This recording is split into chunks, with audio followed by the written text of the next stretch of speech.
সাইয়েদনা আবু বকরের সময় যুদ্ধ হলো, 70 জন হাফেজ সাহাবী ইন্তেকাল করলেন। সাইয়েদনা আবু বকর রাদিয়াল্লাহু তাআলা আনহুকে ডেকে ওমর ফারুক বললেন, ও আবু বকর, এইভাবে হাফেজে কোরআন সাহাবীরা যদি দুনিয়া থেকে বিদায় হয়ে যায়, আল্লাহর কোরআনও তো বিদায় হয়ে যাবে।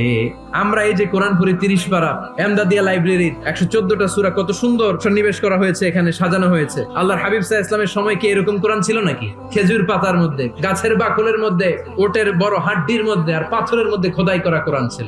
সাইয়েদনা ওমর ফারুক, আমার পরামর্শ হলো আপনি সব বয়োজ্যেষ্ঠ সাহাবীদেরকে একসাথে করে কোরআনের সব কাগজগুলোকে একসাথে করে একটা নির্ধারিত কপির মধ্যে কোরআনকে সংকলন করে ফেলে। সাইয়েদনা আবু বকর বললেন, যেটা আমার নবী করে না, এটা আমি কেমনে করি?